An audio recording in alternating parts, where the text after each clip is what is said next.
Hey Shane, Coach Barrett. good to have How, you back in the States, man. yeah, man. Good to be back. Good to be home. How you doing? Did you start saying A all the time yet? No, but I do say it on purpose sometimes when I'm there. There being Canada, just Yeah, for Canada. clarification. Yeah, yeah. Did you miss me? Well, I was out of town too, so not too much. So you didn't miss me. I didn't miss you at all. So that's good. It's good I that we miss can live doing without each this. other. Yeah, we I don't know if took a that two count. week hi- we took a 2 week hiatus, but we're back. The amount of fan mail that I got asking where I pod was last week was just is unbearable. Yeah, the viewers are pissed. I was like, guys, it's a week. We can Yeah, relax. we got to give the people what they want. So we're back. We're back in action. We're back. What do you want to talk about today? Well, we need to start with a mental check. Okay, you go So first. How are your how? what I got? I'm better today. Being out of the office Thursday, Friday, and I did a pretty good job of disconnecting. Get a little rattled Sunday when I get back. I feel like I'm off, Yeah. and behind the eight ball with like everything. Um, I had some time in the airport, kind of caught up, but there's also that like procrastination, like I don't want to deal with real life yet feeling, and so uh, it's just kind of getting back in the mix and facing a few things. When you say you feel off, you feel like off schedule? Yeah, I'm super routine oriented. I think you and I have discussed this off the pod, but both of us are extreme creatures of habit. Yeah, I So can relate. when our routine gets broken, like there's a little bit of a freak out internally Yeah, that happens. yeah, And so a lot of the work and then with like trips that I went on is my brother-in-law's bachelor party. Um trying to set up boundaries to where I can be available for periods of time or I have time set up aside for work. There's specific times and then other times where I'm like pretty much cut off.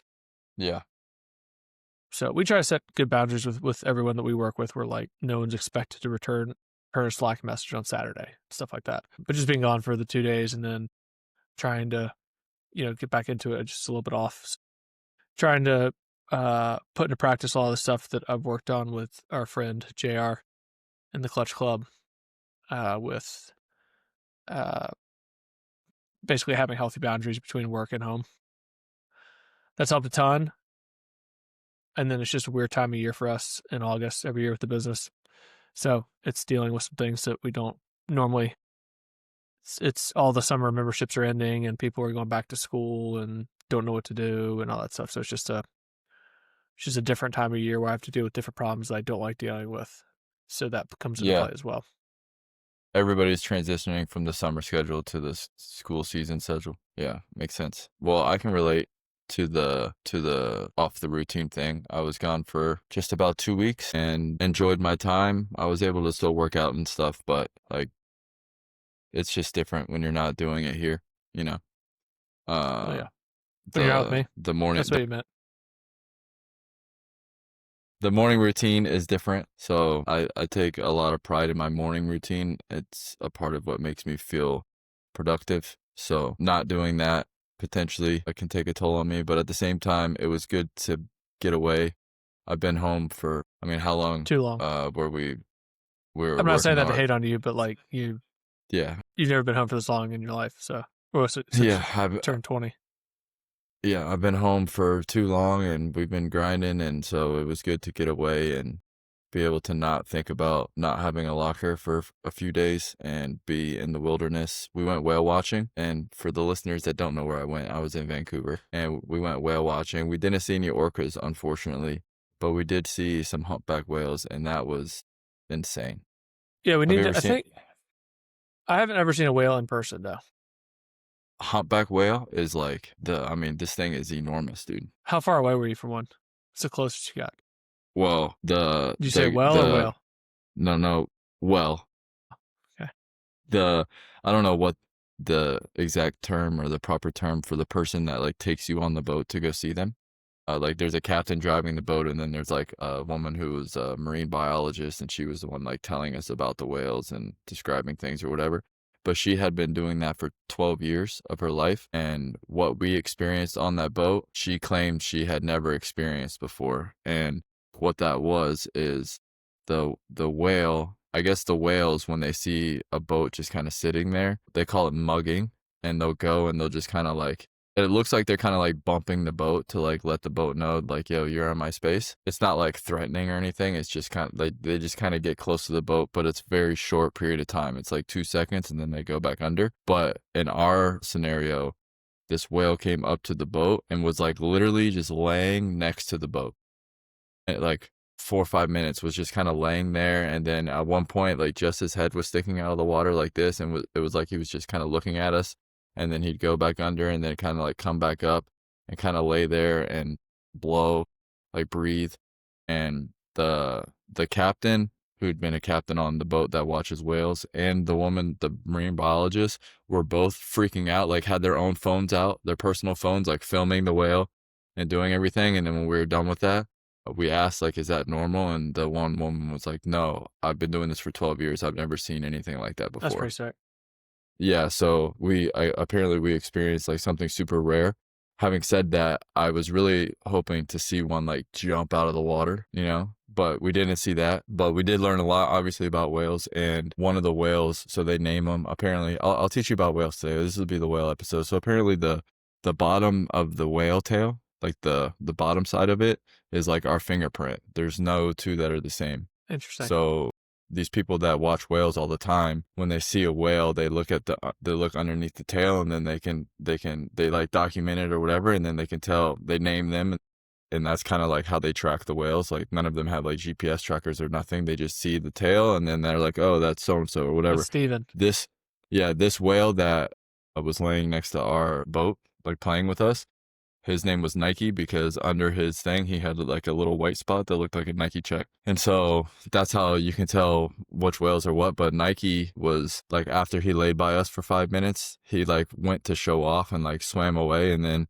he like took his tail out of the water and like slammed it a couple times, like pretty hard. And that was super cool to see. It felt like we were like playing with the There's some whale, interaction, essentially. Yeah, for sure. So that was sick. And then like what we learned on that trip, like how to like spot the whales and like basically what to look for. Now that you've seen one, like what it looks like. The last day that I was in town, we took the ferry. Have you ever been on a ferry? I feel like when I was like 6. Yeah. The only ferry until this day that I had ever been on is the one that goes from Staten Island to Manhattan. When I was playing in Staten Island, that ferry, you just get on it and it goes, and it's like a 20-minute ride. This ferry that we got on went from Vancouver to Vancouver Island, which is like an hour to an hour and a half ferry ride through all these other little islands. Vancouver Island sounds like it's small, but it's not. It's like the size of California, but it's an island. So it's huge. I didn't know that until I was actually there. I was expecting it to be like an island, but it's like enormous. Anyways, so we took the ferry there. The ferry that we were on, you drive onto the ferry and park, like you drive your car on. So the whole bottom part of the ferry is all the cars. I didn't even know that was a thing. Anyways, we did that, and on our way back from Vancouver Island back to downtown Vancouver, or to the city, when we were crossing like the big body of water, that body of water was the same one and where we seen the whales when we went whale watching. And so we were standing out on the deck, like trying to find and look for whales, and we seen 2 of them. Wow. So, and had we not gone whale watching and known like what to kind of look for, because they're obviously super far, had we not gone to know like what to look for, we would have never seen them, because from the ferry, the only thing we could really see was like when they would come up to breathe, like the amount of mist that comes like off of the water into the air. If I seen that prior, I would have not even thought about what could that possibly be at, I may not even have noticed it. So we were looking for the whales, and then we saw 2 on our own on the ferry. So like that was a pretty cool experience too, with the sun setting and all that. So it was super dope. Did Sav post something with the caption "Free Willy" under it, and you guys didn't see any orcas? Yeah. Well, we went. Is like the Canadian version with humpbacks? I'm confused. No, my favorite movie is Free Willy, so I was super excited to go whale watching and see orcas, but we didn't see any orcas. But it was still our theme for the Gotcha. trip was to Okay. go Free Willy, and I made her.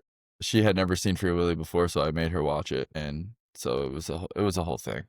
Gotcha. Just making sure we were But it was good. not misnaming animals out there. No, no, and apparently there's some other animal that looks like a dolphin that's not a dolphin. But to us, if we saw it, we'd be like, "Oh, we saw dolphins today," and we saw some of those too. They look exactly like What are dolphins, they? but I guess there's some kind of whale, but they look exactly like a dolphin. I'm not a scientist, so I don't really know, but we saw some of those as well. How many people do you think are going to make it through your whole whale story on listening to the podcast? Hopefully all of them. All 27 people that watch our full videos. No, I mean that's awesome. I think whales are one of those things you don't nearly understand, like the size and the power and all that stuff, until you are able to have an experience like you did. Yeah, dude, when I was sitting next to the boat, like I was never worried by any means, but you could feel if this whale wanted to, our boat's Yeah, flipped.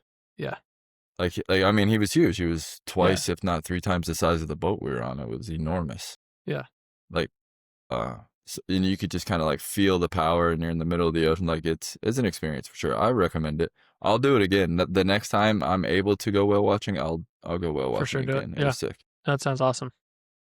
Yeah, yeah, man. What else you got? We also went hiking.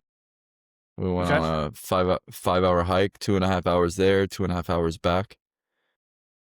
What was the N- elevation change? I don't know, but I'll tell you this: the first 45 minutes of that hike was a absolute grind. And we were. I mean, I would like to think that I'm in pretty good shape. I work out almost every day, and it was an absolute battle. Those We first talking like 45 straight minutes. uphill, or what was so hard about it? Yeah. Well, they call them switchbacks, where like you go up and then it switches back, and then it goes and then it switches back, and you kind of go up like that. But there was eight switchbacks, and they were extremely steep and absolutely exhausting. And the entire time I was walking up that part, I kept saying out loud, I cannot believe that like regular people just hike this. Like I was huffing and puffing, and I couldn't even hardly talk, grinding. And I'm like, people do this for like a good TikTok, and it's way harder than it looks. And then it's funny, on the way back, we went pretty early in the morning to try to beat like I guess the rush. And on the way back, you would see people walking up and know like how much more they have to go and like where they're at, and see what they're wearing. And it's like, obviously they were going to take a picture or TikTok, so they like dressed up for that. And I'm like, you guys got a ways to go, and those Jordans you got on are fucked. So it's I get a little judgy in those types of scenarios. Yeah, and you're kind Where of I'm like miserable, so you're more of yeah, like a salty mindset. yeah. And every time we would pass a group that was like resting, I would be like, man, they have no idea. Like they aren't even a fourth of the way up the hard part. And after the hard part, you still got an hour and a half hike. So it's like it's it's it's fun. Well, except for the whole like on the way up you're terrified you're gonna see a bear, and for whatever reason on the way down you're not as worried about it. But I grew up hunting, so like bears or like mountain lions, not exactly something I want to run into. So I think about it the whole time. Where Sab is like, she's been hiking there for years and she didn't even think about it. And Hmm. I'm like, let's get some bear spray. She's like, I don't even know where to buy it. I'm like, what? Well, then we need a gun. We need something. Yeah, But we didn't take some deterrent. we didn't take anything. We just took a speaker and played some music. She says that's enough. I'm not 100% sure if that's enough, but that's what we did, and we made it. You made it. You're safe. We're safe. And the viewpoint at the top is obviously unreal. And you don't know how high up you are. I have no idea. I could Google it maybe. I'd have to remember the name of the hike. You're not gonna do that. I'll Google it. I don't remember the name of the hike. I can't Google it. We'll have to report back next episode. But yeah, man, it was good. I know. Let's talk about this for a second. Have you seen Graham? I know today was his first day of school. Have I seen him after that? No. No, He's on a big dad kick right now because I was gone for the 4 days. So I'm definitely the favorite parent right now. that's gotta feel good.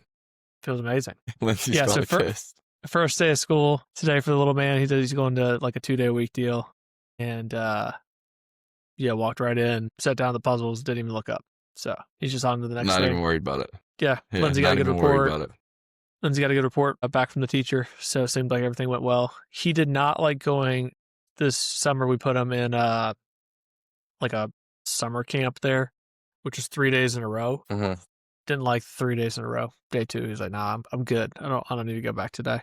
So this is Tuesday, Thursday. I think he'll be better off with that. He'll like the break, and then he'll get to go back and do his thing. Love that. Yeah, we got Daddy and Donuts in like 2 weeks. Really pumped for that. What is that? Where dads show up and have donuts with the kids. Wow, nice. Is Uncle Shane invited or is dad's only? No uncles or, yeah. So. I can't go. That's unfortunate. You could try. It'd just be kind of weird. No, just bring me a donut. Can you get donuts to go? I'll see what I can do.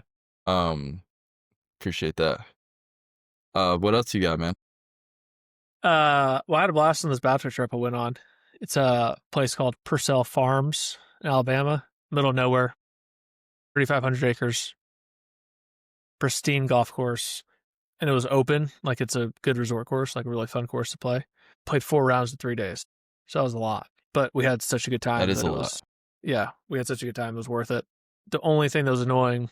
Huh? How many balls did you lose? Yeah, that's no telling. The good thing was it was very forgiving off the tee, so not nearly as many as you'd think. But the first day, like, because every time I put a ball on the tee, I don't get the ball back. So that's good. The first day we got there Thursday afternoon and played around. Like as soon as we got there, I hit my driver phenomenally, like absolutely, like nothing that went like hard right, hard left. It would sometimes fade a little bit to the right, but like no really bad tee shots. And that day I shot 40 on the back 9. And that's by far my best 9-hole stretch of all time. So that was really cool. I was like, this is what it's like to play like decent golf. It's neat. Yeah.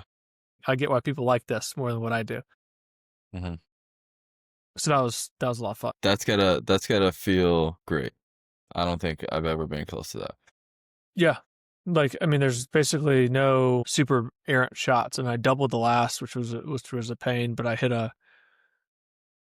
it was one of those things like right before I hit my 3-wood, the last hole 600 yards, and right before I hit my 3-wood, my brother-in-law was like, now don't try to do this or that, just, I was like, dude, I've been striping it, and then I pulled it a little bit, and it went, and I couldn't find it, so I had to take a drop, and that was a shot, but, like, no, like, flub shots, and on the weekend, the course was open and long, and so I had 4 drivers off the deck, and 3 of them were like, so that was also pretty awesome. Yeah, it's a good feeling when you whack a golf ball and it goes straight. Yeah.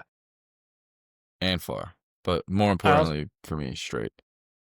I also made my first eagle ever. Hold on, you didn't acknowledge what I just said. I struggle off the tee, for sure.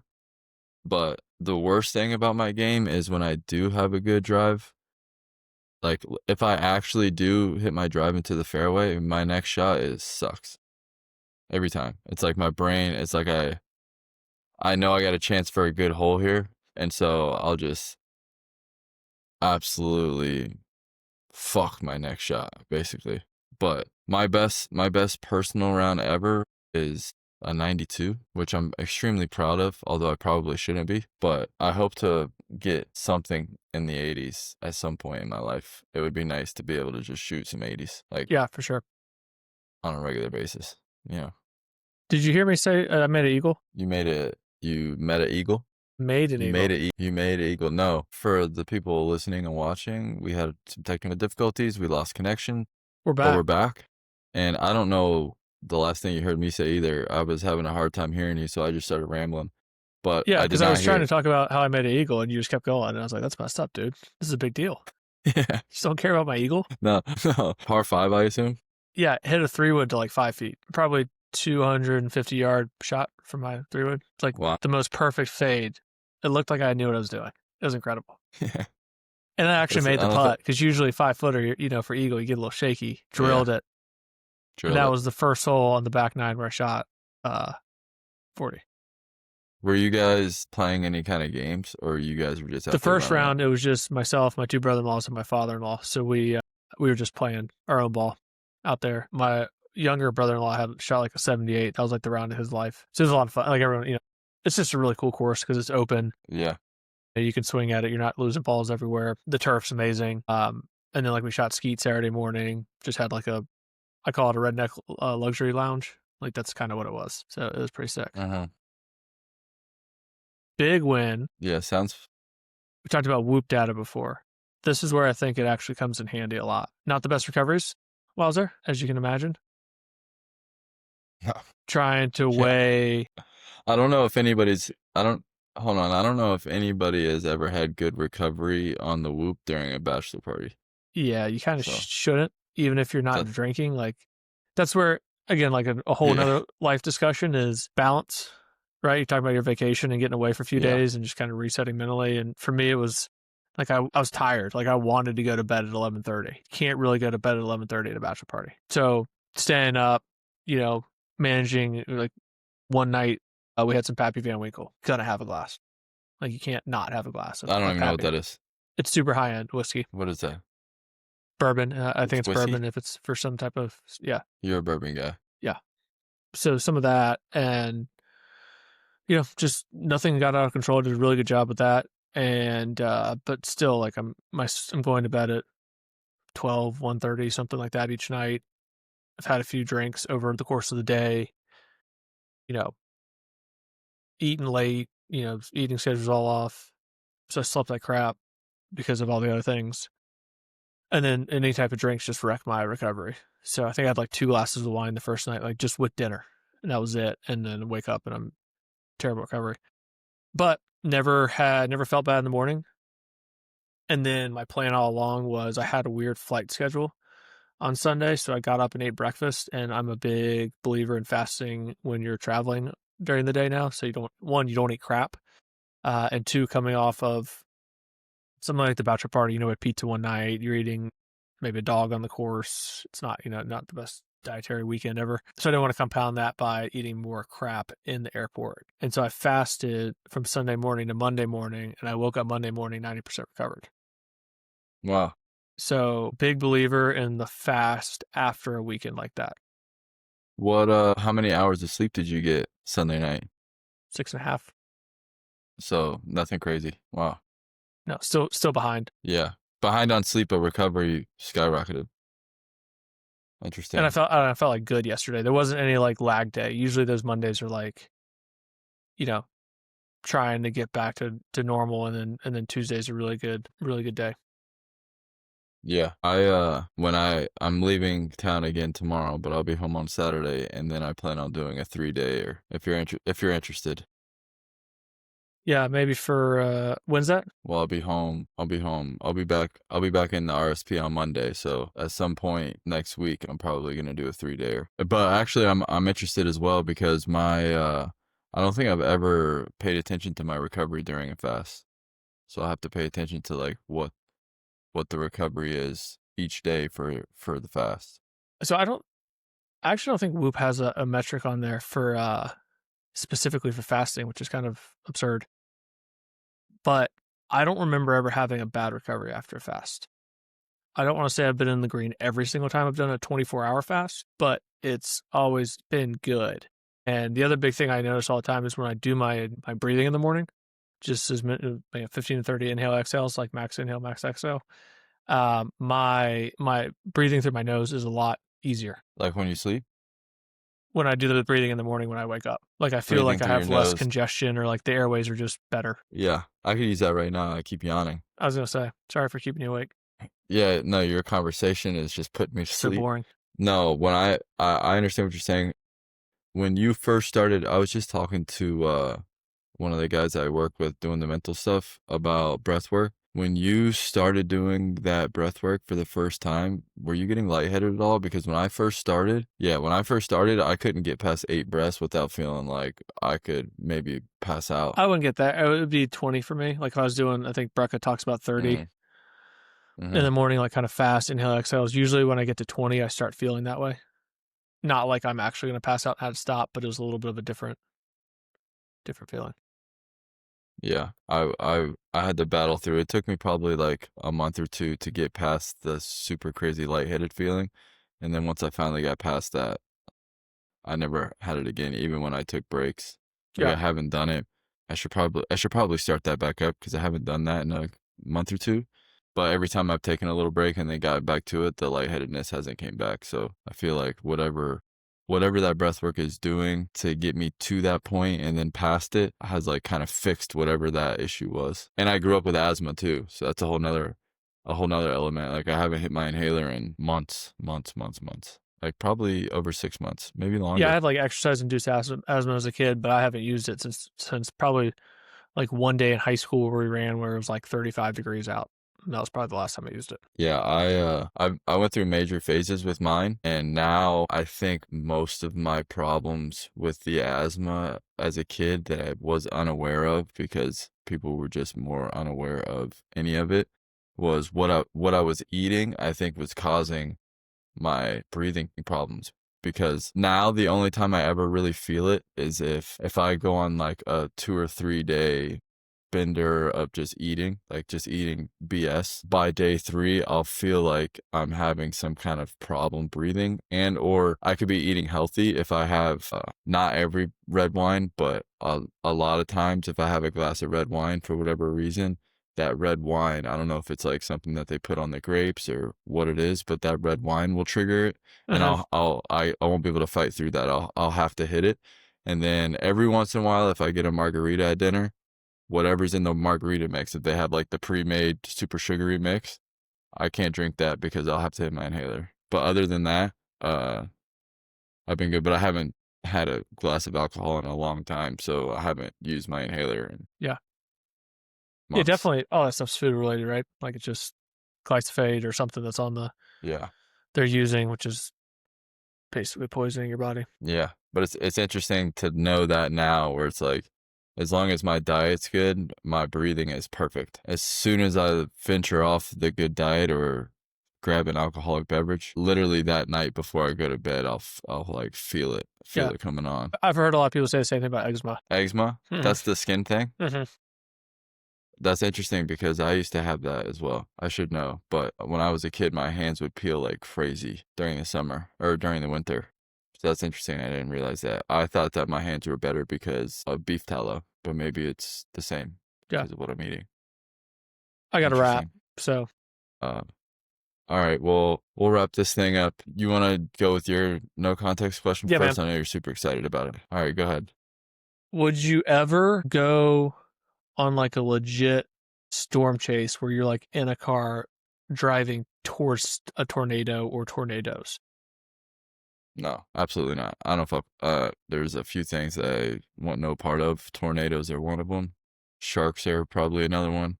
You're adding context again. You No, can no, just say I no. don't mess with I'm just. tornadoes. I don't like tornadoes. I don't do tornadoes. Actually, one time in OKC, when I was playing there, Unbelievable. have you ever heard a tornado siren, dude? Okay, well, I had never heard one before, and I was playing in Oklahoma City, and the tornado siren went off, and I didn't know what it was, and then I learned that it was a tornado siren, and immediately I drove to the field and went because the field there, the Concrete. locker room, Yeah. the locker room is underground, and I was the only player that thought that that was a good idea. Like all the coaches and the players and the trainers, they're like, "Oh no, it's fine." I'm like, "No, no, no." I'll be at the stadium tonight. That actually makes sense. I'm not making fun of you. It's just, it's funny that you're so scared Yeah, of it. yeah. I wanted no part. I went directly there, and then everybody's like, "Are you really going?" And I'm like, "Yeah, I'm already here." And then a couple other people like trickled in. They weren't so fast to admit that they were worried, but there was a couple other people that trickled in. All right. No context. If you could eliminate one of two chicken restaurants, which one would you eliminate? Chick-fil-A or PDQ? Are you serious? Yeah. I'm allergic to chicken. How am I supposed to answer this question? I mean, unbelievable. All right, so then you eliminate PDQ because Chick-fil-A serves sausage burritos for breakfast. They do. Yeah, those are really good. Dude, those are fire. Don't sleep on the Chick-fil-A sausage burrito. Yeah. The hash Dude, brown that's one. funny. Yeah, Yeah. fire. That's funny. I didn't even think about that. Unbelievable. I brought that up because the last time I had a PDQ chicken sandwich, I'm like, dude, And here this you go, thing, adding context again. I'm sorry. Let me say it. PDQ chicken sandwich is the best in the business, in my personal opinion. I hope someone goes and tries it and leaves a comment down below and tells us do they like it or not. All right, man. Glad you're so thoughtful about my allergies after we just went through all of your medical history. All right. All right, you want me to give you another one? No. Moe's or Chipotle? Done. No, Moe's or Chipotle? Moe's or Chipotle? Chipotle. Moe's or Qdoba? Qdoba. Wow, really? All right. No more questions for you. All right, man. Until next time. Work on those. Yeah, I will. But our sponsor, Chip Tools, simple tools for everyone. It's chiptools.com, CHIPTOOLZ.com. Chip Tools. Thank you for sponsoring us. Thank you for watching. Thank you for listening, Barrett. I guess I'll see you on Monday. Yeah, we'll be back on schedule. Knock one out a week at least. Get the people Tubb they Street want. Tubb Street Podcast. The fans are waiting. See you soon. Later.